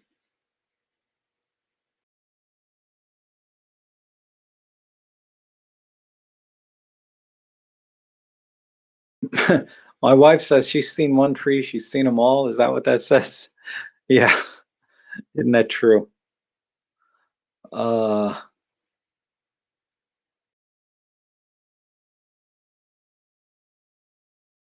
your mom would watch Ellie for she will not. Ellie is really my Ellie and my mom don't get along. I'll tell you a funny story about my mom. You know how she used to always bring me soup, and I told her I don't like soup, so she doesn't bring me soup anymore. Once in a while she'll slip up, but generally speaking, she doesn't bring me soup. But what she brings me is stuff that you would eat that, stuff that I would eat. Just she brings me food that's the same thing as the soup, just without the water, right? It's like the same thing she puts in the soup, right? So instead of putting the stuff in water and heating it up, now it's just out on a plate, which I prefer, but it's not like she's really bringing me anything new. She's just bringing me the same food just without water added. I mean, it's bless her heart. Okay. Uh,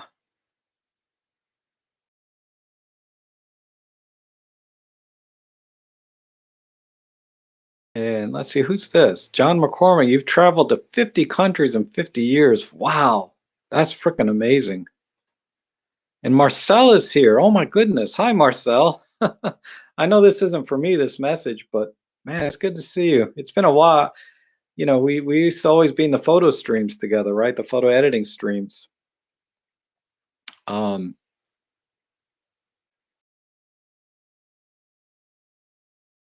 and it says, the Morgan says in the film days, it was acknowledged that you took 1,000 images to get one and 10,000 to get a great one. We're surrounded by nice shots and take them. Yeah, it's possible. I mean, I've probably got 100,000 images. I can't find one that I think is epic. Not one out of the 100,000 images I've taken. Um,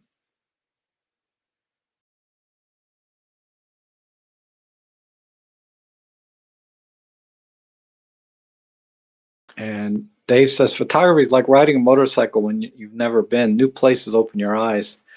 Oh, that's one way to look at it. That's true. I can see that.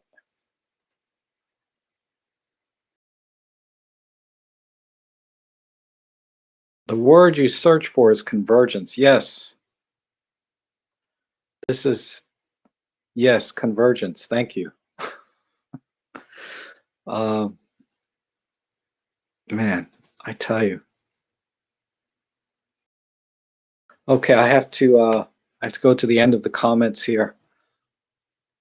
John Follows says we're very lucky in the UK. Lake this. Oh, okay. So that is the UK. Snowdonia and Lake District are national parks. Okay. Yeah, you guys have some amazing places. Based on what I see from Instagram and the live or videos from a lot of the UK. It's like everybody in the UK is a landscape photographer.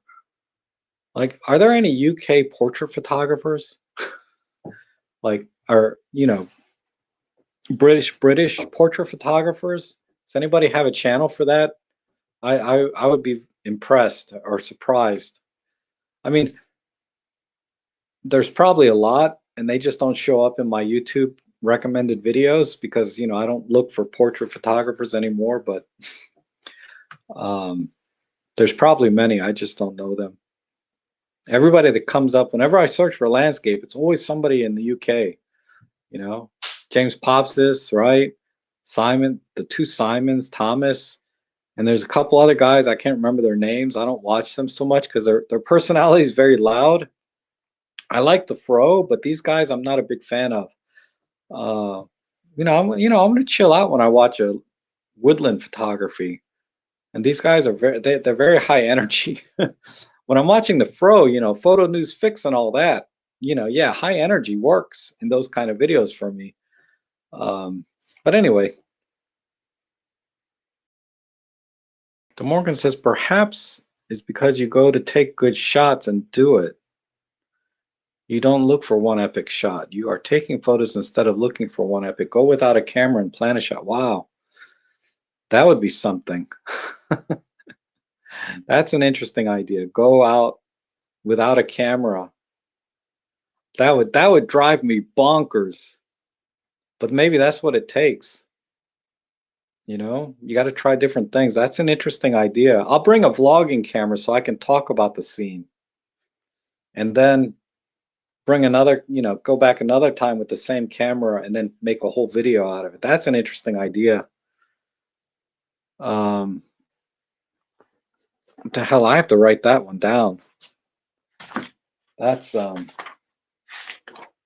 don't know why that connects or makes sense to me, but it does. As hard as because it's hard, but it makes sense.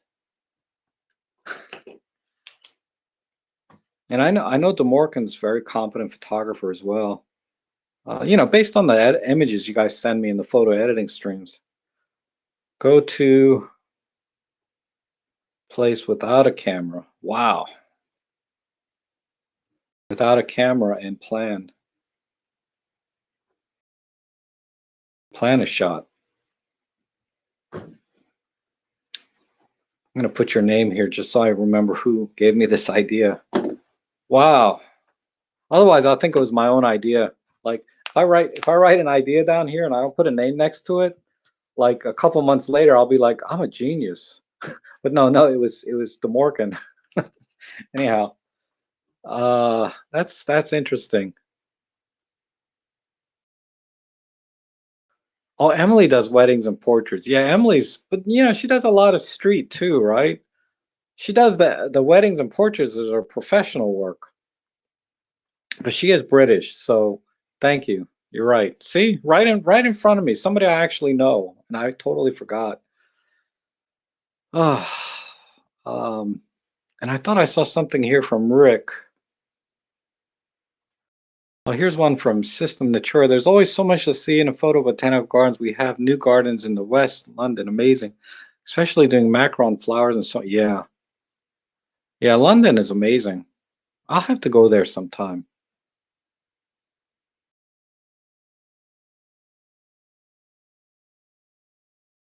Okay, here's something from Rick. A good student photographer exercise is to photograph your own backyard. Typically, the first attempts are abysmal. Then I introduce them to macro photography to get them seeing differently. Yeah, absolutely. I mean, one of my videos in macro that I made, one of my early videos, was just stuff in my backyard. It's like a whole different world in your own backyard. You don't have to go anywhere. You go in your backyard with a macro lens, and I was just using extension tubes, but so technically it's close-up photography, not true macro photography. But still, it's amazing what you can find in your own backyard. And that's why it kills me to go out and cut my grass because I'm like mowing down all of these beautiful tiny little flowers, because my lawn is a train wreck. It's got weeds and flowers and all kinds of crap in it. But uh,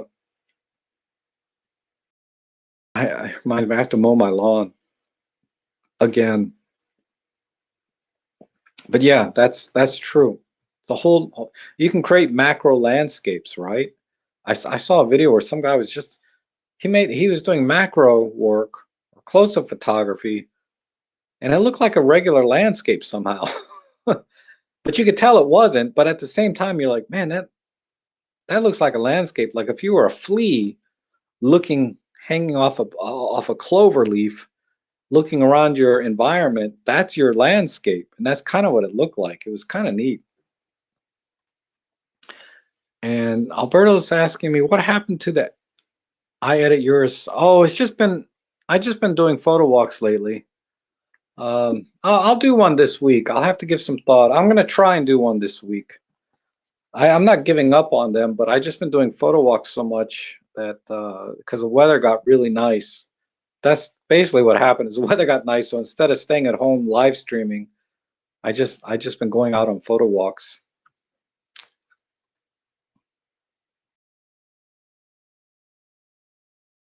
And who just got Jeff? Oh, you got an EM10 Mark II. Yeah, it's an awesome camera, isn't it? I love mine. It's a little flaky now. You need to get one of these grips. It's probably hard to find a decent grip for it now. But I got the most awesome L bracket and grip. How it's nicely curved to match the shape of the thing, and an Arca Swiss plate. You can't get it anymore. But when I got this camera, this was my workhorse for real estate photography. This is what switched me over completely off of the Nikon D750 was my EM10. I mean, even professionally, I was using a full frame D750 for my professional work, and I switched to this. Uh, I mean, it's just such a good camera because it has all the features you need to take your photography as far as you want to go outside of inclement weather. But that's what you get the M5 Mark II for, right? Is inclement weather. But other than that, that camera will take you everywhere. It has everything.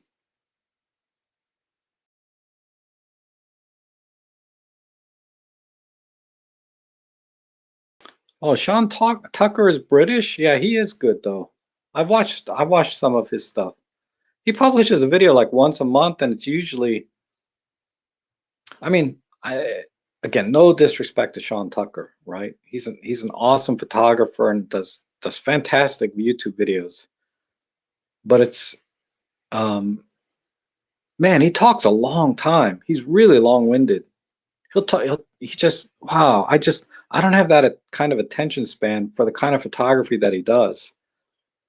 Um, I mean, some people might love the sound of his voice and just every word that comes out of his mouth is gold, right? But for me, it's like he's just talking too long for me. I don't know why. Like I should talk, right? Because man, if you guys watch my videos, I can jibber jabber on, like even in this live stream, forever about nothing, you know. And that's what I feel like sometimes. But some of his photos, man, are just epic. That is someone that I would consider does epic portraits. Unlike these other guys, Manny and Jason, they're awesome, awesome portraits from those guys. But Sean Tucker, in my opinion, does epic portrait photography. I've seen some amazing things in his, either on his Instagram or in his YouTube video. I've seen some amazing shots from that guy. Um, I just find them hard to watch for some reason. I don't know why. I guess I gotta be in the right mood because there's another guy that is pretty good, right? Three blind elephants or three blind men and an elephant. He does a lot of talking head videos. Um, Takes amazing images, from the few that I've seen when he used to talk more about street photography and his Leica, whatever. But man, he's got like these 30, 40-minute videos. It feels like hours to me. I can't watch them. Uh, so I don't know. Like I said, and that's what's great about YouTube is you need to find somebody that you can connect with and doesn't bore you to tears after 5 minutes, right? Um, so that's why I never feel offended or get offended or get depressed or anything when I read negative comments, right? Or somebody says something negative to me or about my channel or my photography because I'm the same way. I would never say anything negative. I try not to say anything negative. I really try. But I would never say anything negative about somebody else uh, because I'm no better myself. You know what I mean? It's like it's your typical philosophical saying, like those without sin throw the first stone. Uh, I'm not going to throw that stone because not everybody likes me either. It's okay. If I bore some people to tears, I know, and other people, they can't get enough. So I and there's just some YouTube channels that have tons of subscribers. Lots of people love them, but I'm not one of them. They're okay. I wouldn't say don't watch them. I would never say don't watch somebody, but I would definitely say it wasn't for me. But um, they're certainly very competent, very good teachers, I'm sure, if they're doing educational content or inspirational content. Maybe they're very good motivational speakers. But some people just don't connect for me. Like Tony Robbins is a very famous motivational speaker, self-help guy.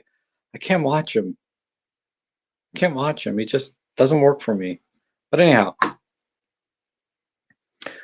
that's a long jibber jabber about. See, that's what I mean. Sometimes I can talk for 10 or 15 minutes about nothing. Like you could walk away from this stream and be like, what the hell did Rod talk about? I don't know. And then if you ask me, I'll be like, I don't remember. I don't know. I'm just here. It's just fun being here with everybody and interacting, right? It's just more of a social thing for me. I try to be helpful when I can, if somebody has a question, right?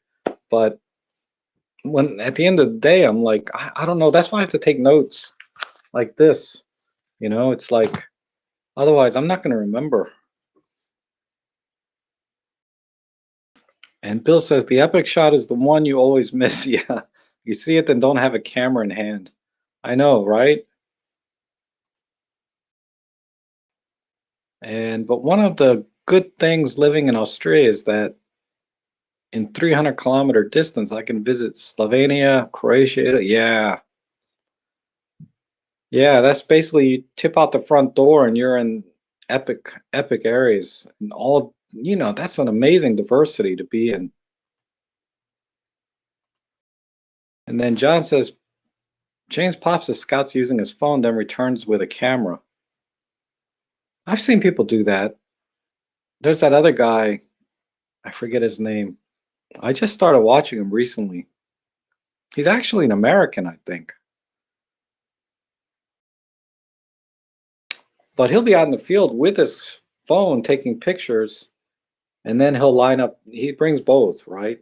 Then he'll get his camera out and frame the shot after looking at it through his phone. I thought that was weird.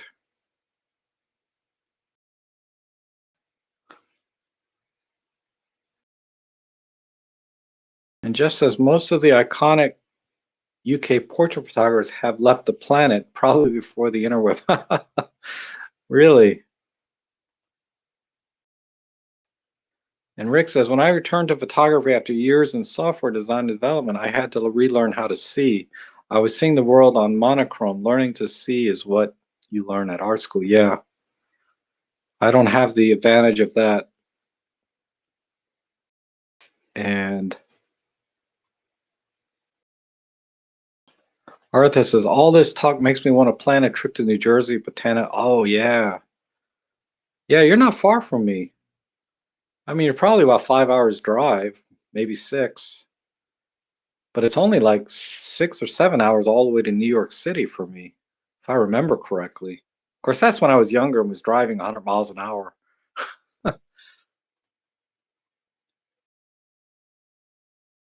But it's only 45 minutes away from you. Okay. Wow. It says if you leave the yard alone, it will turn into a great macro. Yeah. I can't do that. I got neighbors, they cut their grass.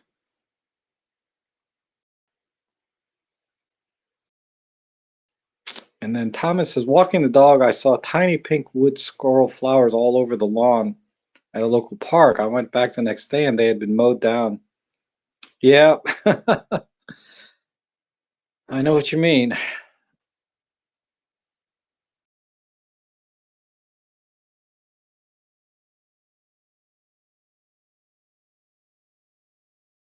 And Rick is confirming what Morgan says, planning to return to the right time of day in the correct season, in the correct weather is how professionals work. Just hoping for serendipity on a photo walk seldom works out. Yeah, it's true.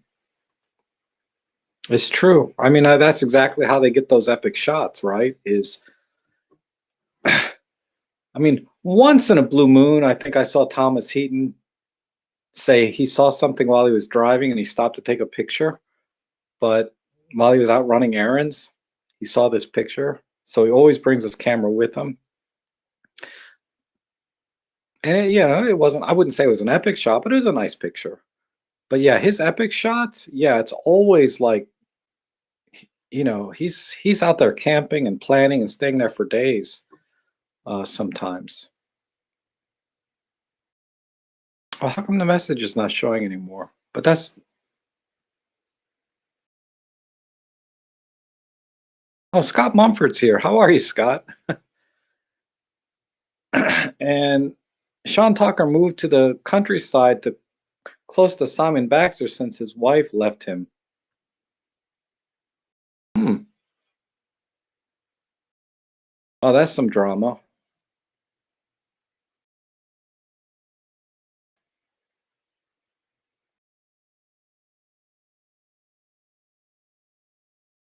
And Alistair, I never heard of Alistair Ben. I mean, like I said, no disrespect to Sean Tucker, but I'm not a fan of his channel. His work is excellent, but um, once in a while though, he'll have a video that's epic, and he does epic portrait photography. That's for sure. Oh wait, I need to be on the right page. Alistair. I'm gonna add them. Alistair Ben.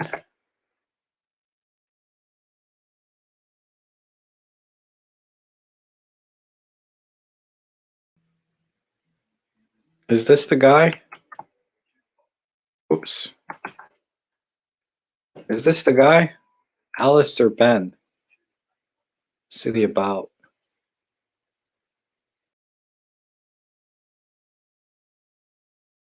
I have no idea. He didn't put his name here even.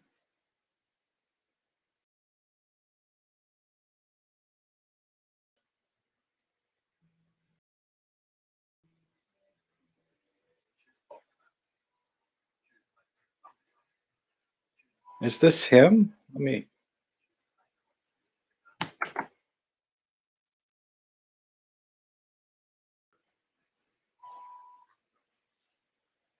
That's him. Okay, thank you, Serge. Let me just quick subscribe to him. Okay, I'll check him out. He's a little more fast-paced talking, it seems like, because he's got music and all kind. Maybe that'll be more my taste. Um, oh, it's 4 o'clock. I should get going. Rick says there's a fantastic Blackburn Buccaneer aircraft on display. Photographers wish the moss to be cleaned off and paintwork repaired. That's missing the story of capturing a decaying aircraft. Yeah, I get that, Rick. Oh, thank you, Mr. B. I'm glad you like the short treks. I'll try and do some more. Now that the weather's nice and warm for me, more my style. Um, oh, Nick Carver. Nick Carver is awesome. No, that's not who I was thinking of before when I said there's an American landscape photographer. But Nick Carver is going to be one of my favorite channels, definitely. And because he's very inspiring about how much work he puts into each photo because he does film, right? And man, he'll spend, yeah, he does that. He'll drive down the street, take a picture with his cell phone, uh, and then wait for that perfect moment to go back with his film camera. Yeah, he's really good. I'm gonna have to do one image like that. I have to find a location first of something that I think will have potential. Um, when scouting with your phone, you can use apps called, yeah, I have that, Magic Universal. Yep, I have one of those. I did have that app. I think I unloaded it, but I did have that app for a little while. Because I'm always out with my camera, so if I want to frame something, I just zoom in and out.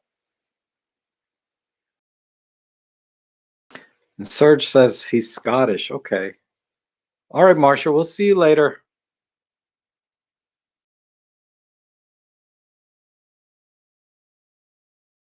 Oh, that's interesting. That's why the Apollo 8 mission photographers are so awesome. I didn't know that.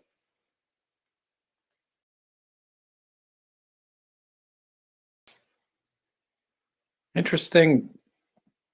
Interesting thing of fact or tidbit of fact. I don't know how to. Um, one more recommendation here. DGriff Gallery. Let me do that, and then I'm gonna call it from there. Let me find them. Where's? I need a different window.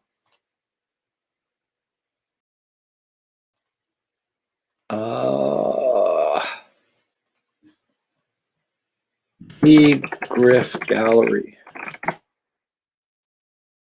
Got him.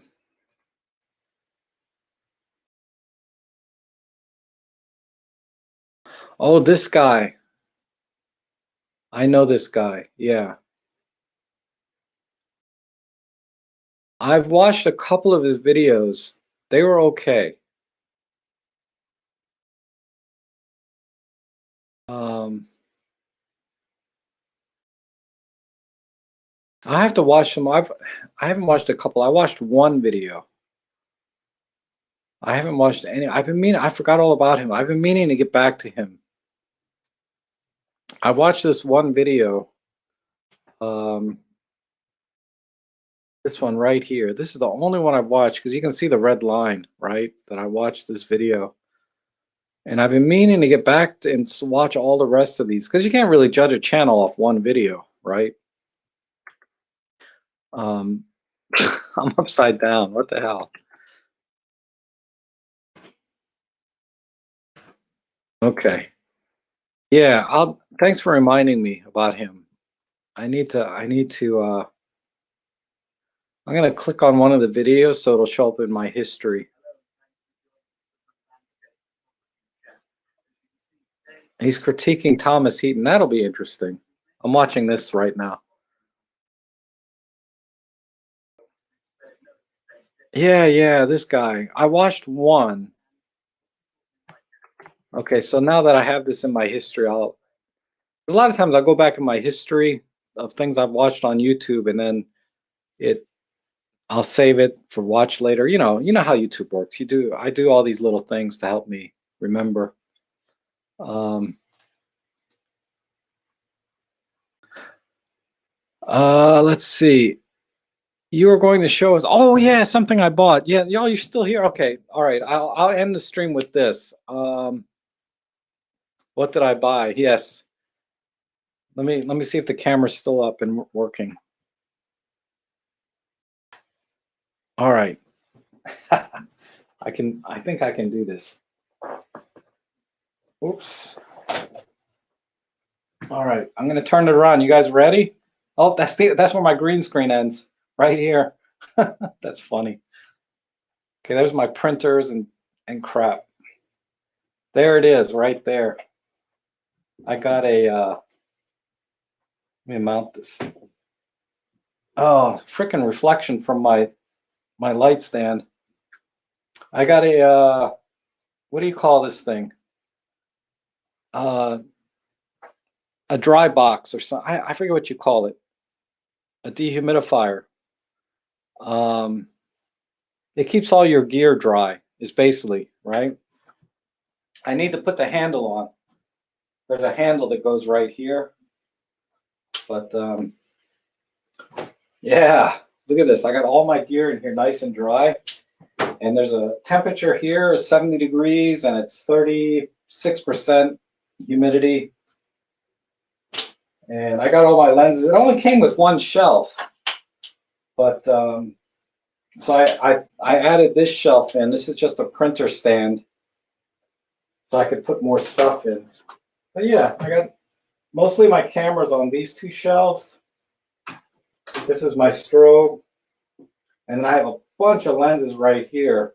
And then cameras all the way in the back that I never use. And these are my most used cameras, right? So like, here's my vlogging camera. This is my DJI Pocket Osmo. It's a flash trigger. I don't know why that's in there. But what I'll do is, when I'm done for the day, I'll be sure and put all my gear, right in here. And the handles, I need to put the handle on. Well, you can't see it, but it's right here. There's a handle here that's supposed to be on the outside. I think they put it on the inside for packing purposes, so I need to put that back. And I like this. Oh, look at the humidity went up to 42%, just that quick. But yeah, I'm so happy. It's an 80. This is an 80 liter. All right, this needs to go back down.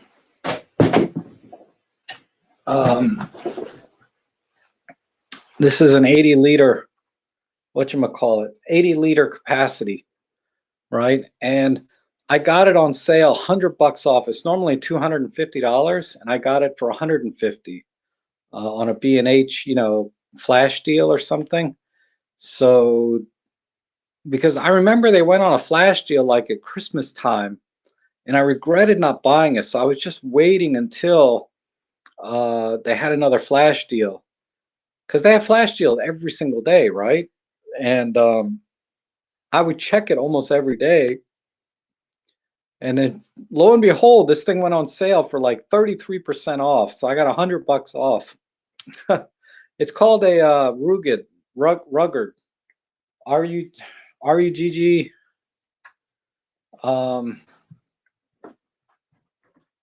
See if I can show you again. Ooh. Well, my propensity for dropping things haven't changed. I'm just going to have to. So much for that idea.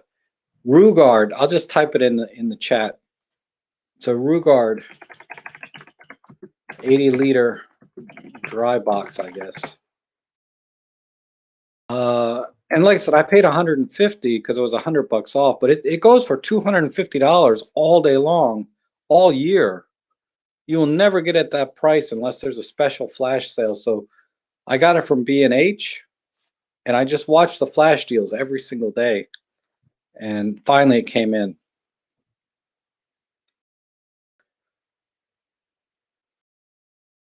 And Rick says, my photography tutor made his name on a shoot in Death Valley. I always wondered why Americans bought an Englishman's pictures of the USA. It's because he brought fresh eyes to a familiar subject. Yes. Lauren says the microwave would have been a disaster. And Serge says the photography pubcast is quite entertaining with Gary Norman, Darren Knight. Wow, there's a lot of names there. Yeah, all landscape. I'm going to just cut and paste those names. Sorry. Here's my notepad. And then just print, file print. Okay.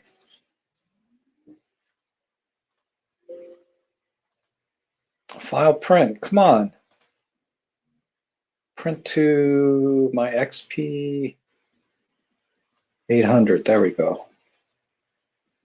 I can't believe my camera. I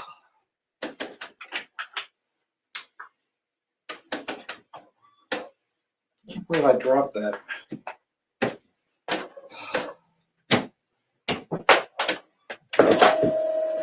All right, I got it back. Oh, I guess not. It's really jacked up.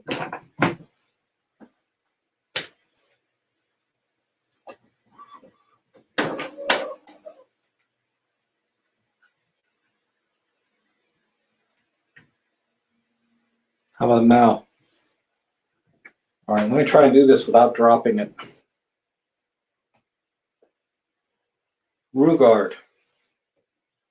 Oh. Control 5. There. That should be easier to see. Rugard. And there's the temperature without the glare. This is why you need a polarizer. There. Isn't that cool? And then, yeah, I guess you guys could see the inside pretty okay before, but this is where I got all my stuff. And I can't believe I fit a lot of stuff. So if you look over here, my shelves are bare now because I used to just keep things right here. All that's there now are like filters and cables and stuff. And then all the way down here, you can see it's all bare. I put my hat in there. But I used to keep all my stuff right in here. And anyway, I printed out the notes there from Serge. I'm going to check all these guys out. I think I've heard of David Griffith, but you can get a close-up of my new jacket. Okay. I think we're going to call it here. Yeah, your cardboard box with hairdryer is not a good idea. It's very humid in the UK, 60% outside. Yeah, it's right now it's very low humidity now, but in about another month it's going to be really humid here. But okay, everyone, thanks for spending your time today with me. I really appreciate it. You guys are always awesome, and I always have a lot of fun talking to everybody. Thanks for all the recommendations. Hopefully I gave you guys a few ideas along the way, but I'll be back definitely next week Sunday, unless it's Mother's Day. I know Mother's Day is coming up, but I'll be back. And then I'll try and squeeze in a photo editing live stream this week as well. I have to think about what day is going to work because I do have a couple of photo walks planned this week that I want to go on. So that's weather dependent. But anyway, thanks again, everybody. We'll see you guys again soon.